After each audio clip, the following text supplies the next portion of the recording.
Hi Sagittarius, welcome to October. This is Teresa from Tarot by T. And before I get started with your reading, I want to call in some good energy and create some sacred space. And I want to say thank you for liking and subscribing to my channel.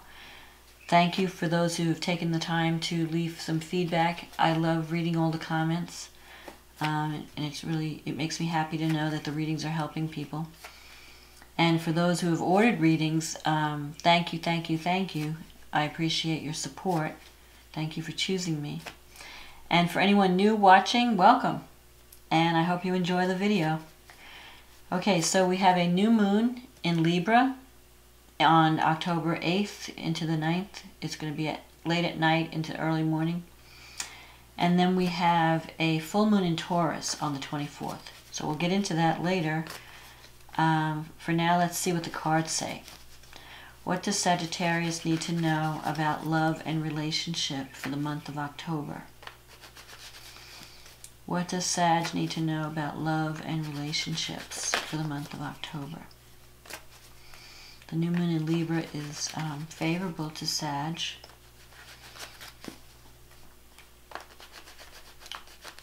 It's happening in your, let's see, 11th house. So that's a wish fulfillment house. So what does Sag need to know about love and relationships for the month of October? These cards are sticking today. Okay, so let's see what we have. This is the Rider-Waite deck, by the way, for those who are wondering. The Knight of Cups. The Strength card. The Eight of Cups. The Knight of Swords. The Ace of Swords. The Lovers. The Nine of Wands. The Knight of Wands. The Ten of Wands. And the Eight of Wands. Okay. So this is interesting. So you have several options here. So you start the month out with the Knight of Cups. So someone is approaching you for love, or either that or you're approaching someone else. The Knight of Cups is a romantic proposal. So either you're making one or you're receiving one. With the Strength card, this is a card of taming the beast within. Trying to control your emotions. So you might feel a little bit volatile at the beginning of the month, or you might be dealing with someone who has anger issues, who flies off the handle and doesn't know how to get their needs met without getting all emotional. You know, maybe they're like into drama. They feel very passionately about things and they just fly, you know, they get all like worked up over stuff. So this is a card of learning how to be calmer, learning how to tame the beast within, not go to extremes of emotion, learn to, you know, take that middle ground. So you could be helping someone through a difficult, drama-filled time, or you could be trying to control your own emotions. Sometimes this card comes up when you decide to go for counseling to help you deal with like strong emotions. So you could be dealing with a romantic partner that could use some counseling, or maybe the relationship you're in could use some counseling to help bring back harmony, to bring back balance, and to calm things down. In the recent past, you have the Eight of Cups followed by the Knight of Swords. So it could be that you're thinking of leaving something behind, that this is a card of walking away from something that was once good, but is no longer fulfilling, and you're thinking about moving on. So it could be for some of you that you're in a relationship that has been going through some turbulence, and you're thinking, you know, maybe I need to leave, maybe I need to move on to something else. It could even be a career situation. Whatever it is, you're searching for fulfillment. You're searching for something that, because your needs are not getting met with the Eight of Cups. So if it's either a relationship or it's a career opportunity, you feel like I need more. I need something that is better suited to me, that's giving me what I need. And the Knight of Swords, this could represent someone who's an air sign, Libra, Aquarius, Gemini. But if it doesn't represent the sign, it could represent someone who is, it's like a quick departure. So maybe you made a decision and there was like a quick, you could have jumped into or out of a relationship, or someone could have come into or out of your life suddenly. Because this is quick energy. The Knight of Swords, if it represents a person, could be someone who is very hasty. They make decisions, they make quick decisions, and they take action immediately. They don't give a lot of thought to what they're doing. So you may be involved with someone who jumps into things without thinking how it's going to affect you and everybody else around them. They could be a little bit self-centered at times. And maybe even argumentative. Sometimes the Knight of Swords energy is argumentative. It could also represent that you're making a decision without giving it a lot of thought. That you want to really consider how your actions are going to affect everything. That, you know, you're not just one person in the world. Everything that you do is connected to other people. So this is a card of saying, don't be too hasty. Just think about what you're going to do before you do it. Although this is in the recent past, so you may have already made a decision. So you may have decided hastily, you know, maybe you had an argument with someone and you decided to leave suddenly. Like, I'm out of here. You know, it's that kind of energy. And now you have the Ace of Swords here, which is the warrior energy. It's like you're having a new beginning. You're thinking of things, or you're thinking of relationship in a new way. And you've decided, so some of you might decide, I'm going to fight for what I want. You know, if I'm not going to, you know, just lay down and die, you know. I'm going to take charge of my life. I'm going to find what I need and what's right for me, and I'm going to give it a lot of energy. This is like a card of ambition. Like you've been activated. So if you've had an argument with someone, it may have spurred you to action. And now you have the Lovers here. So the Lovers is you're having to make a choice. You could have an opportunity to partner with someone on a deep level. And you really have to think about it. Is this right for me? Because once you make the decision, it's going to change your life in some way. It's going to change your path. Because the Lover is always a strong attraction. But it's also, there's always a choice involved with the Lovers. So it could be that you're choosing between, do I stay or do I go? Do I commit or do I leave? Or you might be even choosing between two different people. Because I'm seeing the Knight of Wands, the Knight of Swords. So there could be different energies at play. You could be dealing with an air sign. You could be dealing with a fire sign. Even water. There could be several options open to you. And you're having to make a decision. And whatever one you choose, you have to choose wisely because the other choice will go away. The other thing about the Lovers is if you've made a quick decision, you may be thinking, you know, do I really want to move ahead with my life without this person in it? Because this is like, you know, you're thinking, you know, this person's really important to me. I know that at times they could be difficult and they could be trouble, but I can't imagine my life without them. So that could be some of the energy. And if the Knight of Cups represents what you're feeling right now, because it's the first card, you could be idealizing relationships right now. Like you're looking for the perfect partner and no one's measuring up. And so maybe your standards are too high, or you have unrealistic expectations of what a partner needs to give, or what a partnership is. You know, maybe you believe in happily ever after, or you think that, you know, a person should do no wrong, or just know what you want immediately. You know, those kind of things. So you have to give them some slack. You have to choose from the real world. You know, it's not, you might be just fantasizing, you have this idealized mate in your mind, but it doesn't really, like no one could ever live up to that ideal. So, but you do have options here. The Nine of Wands here, this shows you working really hard. So you might have, if you're in a relationship, you might be struggling with some issues within it. And you feel like, am I ever going to get anywhere in this relationship? Am I always going to be fighting over the same thing or struggling with the same problem? And you may feel like, I just want to give up. You might be feeling like, I want to quit. I just can't keep the struggle going. This is becoming a burden to me. You have this Ten of Wands. You're carrying all this responsibility, this heavy burden. and you just don't have the energy to keep fighting over the same issues. So a part of you is thinking, maybe I should just cut my losses and leave. But this is a card of saying, you're this close. You're very close to reaching your goal, so don't give up now. Don't quit. Yes, something may come back to be revisited, especially with Libra, with the Venus in retrograde. You might be connecting with past lovers. So if you've broken up with someone, for some of you who've broken up with someone, you may reconnect during the month of October and the beginning of November, because Venus will be retrograde from October 6th until like November 15th or something like that. So, or 10th or 15th, I forget. But anyway, so you may be rethinking a relationship. You may be reconnecting with a past lover and deciding, do I want to reconnect with this person? Do I want to try again?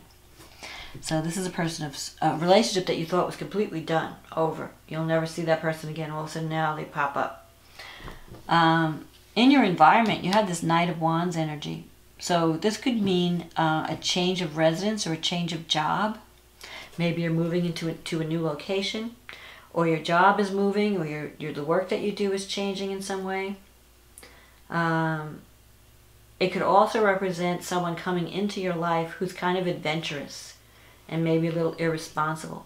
So you have this hothead on one side, the romantic artist on the other, and then you have this fun person. I mean, this person's a lot of fun, but they don't always follow through on their promises.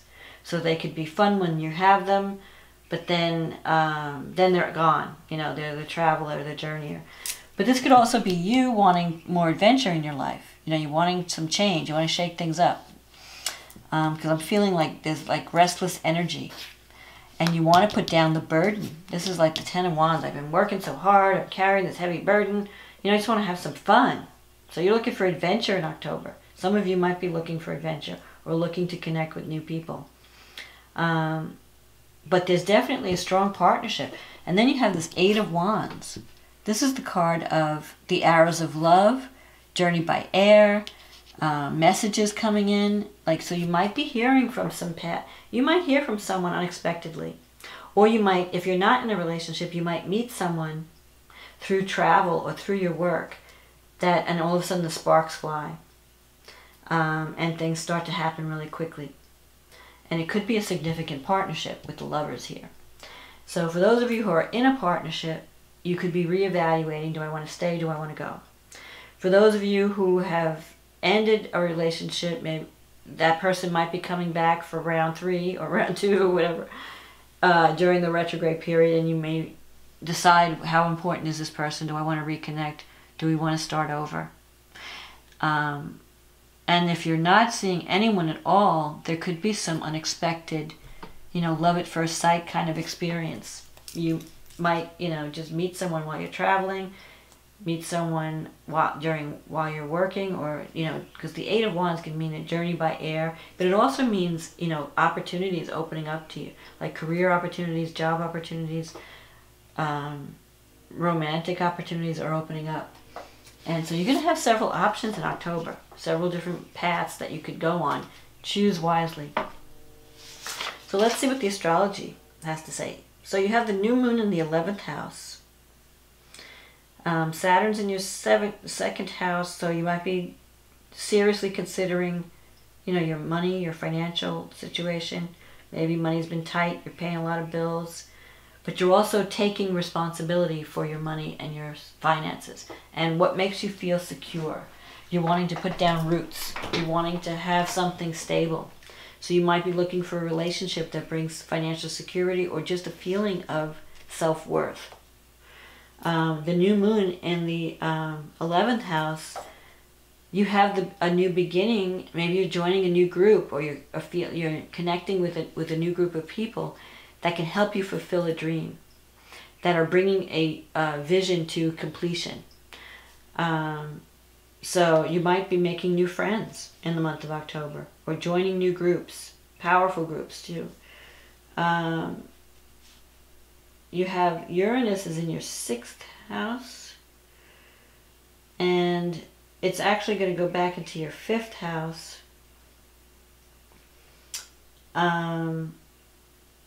because it's retrograding back into Aries, and then it goes back into the 6th. So you could have some unexpected developments at work during the month of October. Uranus is opposing Mercury in Libra, so I feel like you're going to hear a message that you might just hear news that comes out of the blue, that you may reconnect with people, maybe someone you used to work with, even pops in out of the blue, and then it could turn into some type of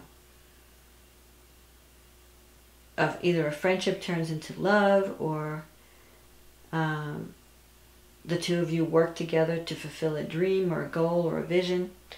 So it's interesting, because with Venus and Saturn is actually supporting this surprise. So whatever comes out of this unexpected development, it's going to lead to stability, and it's going to lead to you building something stable and solid. So don't be afraid of the surprise. It's not going to be a bad surprise, where you're like, oh God, this is a disaster. It's actually trying to get you, free you from something that's become stale, so that you can throw inject fresh life into something. So the full moon in Taurus is happening in your 6th house. So that's definitely your work environment. Something comes to completion. It could also represent health, a health issue that the full moon shines light on some health issue. So either you're finishing, you're solving the problem, you're taking care of the issue, it's complete, or you're learning new, you're seeing the real, like if you've been struggling with something and you're not sure what's wrong, you find out what the problem is. So something is coming through, is completing at the end of the full moon, and also being illuminated. So you're seeing what the problem is, so that you can solve it and finish it and complete it. You have the Sun and Venus in the 12th house, and the moon is in the 6th house. So with Venus in the 6th and the 12th house, there could be some like secret love affair going on for some of you. Not everyone. I'm not saying everyone's got this like, mistress somewhere or master. But you could be, when Venus is in the 12th house, you don't express your feelings. You keep your feelings private. So even if you met someone, you may not be ready to announce this love to the world. You may want to keep it under wraps and as it develops, because it's too new. Or you could have secret feelings for someone and you just don't know how to communicate them. That could be also, because the Venus, whatever's in the 12th house is hidden. But this full moon is like connected to Uranus. So the moon is connected to Uranus, the sun is connected to Venus. So there could be some surprises around relationships at this full moon. Surprise developments, surprise conclusions, surprise communication. The main thing that I find interesting about the full moon is that it's connected, it's squaring the north nodes. The north node in Leo, which falls into your 9th house. So that has to do with higher education, communication. So you could be, finalizing some project that involves higher education, multimedia, internet, communication, marketing. So whatever you're working on, it comes to completion at this time, but it's leading you toward your true path. So you could even, like the 9th house is either teaching and learning. So maybe you're sharing your wisdom with the world through the internet, or through some type of communication vehicle, or through higher education. Maybe you're teaching a course at the full moon, or whatever. If you're working on some type of teaching project, it comes to, you complete it at the full moon, or it comes to some type of finishing stage. But whatever it is, whatever you're completing, it's working to get you on your true karmic path. Because the north nodes, it's kind of almost like a fated thing. So you have a fated meeting or a fated communication, and then it enables you to finish something that you've been working on and complete it and get on the right path. So I hope that makes sense. So Sagittarius, it looks like an exciting month for you in October. Looks like a lot of doors opening up, travel, excitement, new energy. So I'm not worried about you. I think that you're going to enjoy October. You're going to maybe put down your burdens and have some fun for a change. Because you have this like workaholic aspect with the Ten of Wands. So whatever your burden you're carrying, it's time to like put it down, finish it, and leave room for love and fun. Leave room for romance and leave room for a change in plan. Because, you know, sometimes the best surprises are unexpected. You know, people just show up and drag you out of your routine into like a new path that's fun, that's fulfilling. So I hope you enjoyed this reading, and if you'd like to have a private reading where we can go into greater depth on your specific issues, just click on the link in the description box and it'll take you to my website and we can schedule a reading. In the meantime, enjoy October, happy Halloween, and I will talk to you again next month. Okay, bye now.